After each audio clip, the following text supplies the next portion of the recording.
Deputy Chairman Fred Hampton of the Illinois Black Panther Party.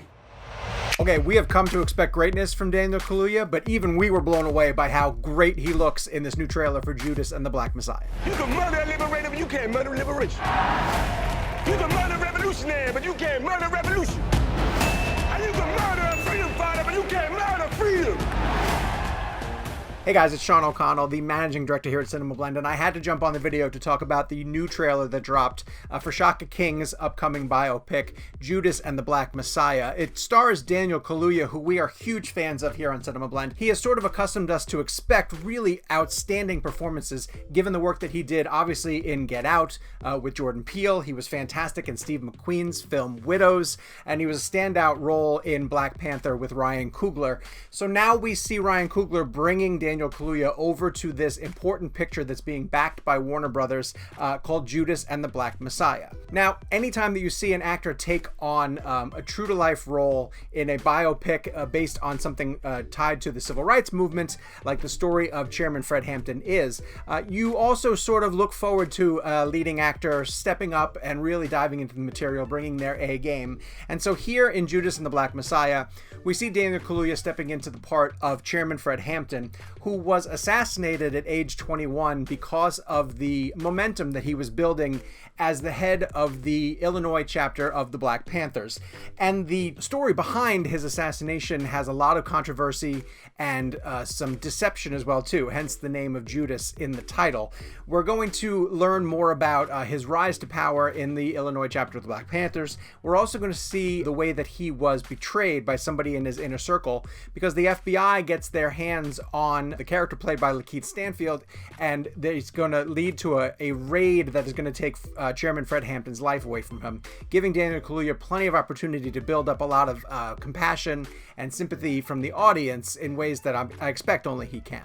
Their aim is to sow hatred and inspire terror. I will learn all that I can. These ain't no terrorists. Again, like, Daniel Kaluuya has this sort of quiet intensity that we've seen in his parts.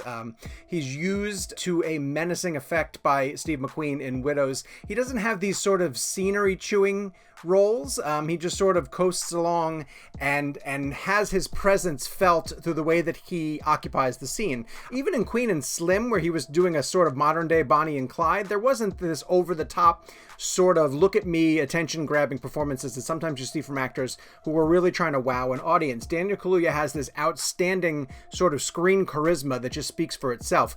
Here, however, by playing Chairman Fred Hampton, he has to bring some sort of passion. He talks a lot about how you can kill a revolutionary, but you can't stop a revolution. And that sort of conversation speaks to a lot of what's going on in today's modern headlines, and I think Kaluuya is going to be able to channel a lot of the passion and intensity that he probably feels from headlines that are being shared about in our modern age into a story that is still very, very relevant for its time frame of the 1960s. Repeat after me. I am a revolutionary. So Warner Brothers is getting behind Judas and the Black Messiah because they realize they have something really special in this film directed by Shaka King. However, while we were able to see the trailer and they had a presentation where we were able to sit down and interview the likes of Ryan Coogler and producer Charles D. King, there is no hard and fast release date right now for Judas and the Black Messiah, which is unfortunate. There's so much uncertainty about movie theaters and we don't quite know when movies are going to drop, but we know that there is going to be some type of award season, even though the Oscars have pushed themselves back to April, and the qualifying date for films that want to contend for the Oscars now extends beyond December into February. So we're hoping that with Warner Brothers' support, Judas and the Black Messiah gets itself a theatrical run, and based on truly just what we've seen in the footage from Daniel Kaluuya in the trailer, if he and even Lakeith Stanfield are able to sort of match the intensity in the actual feature film that we see in this 2.5-minute clip, then I wouldn't be surprised in the slightest to see both of them in the awards conversation. Obviously, as we get more news about Shaka King's directorial feature here, we'll be sure to bring it to CinemaBlend and to the CinemaBlend YouTube channel, so make sure that you hit subscribe and turn on your notifications so that we can keep you up to date on all of your entertainment news.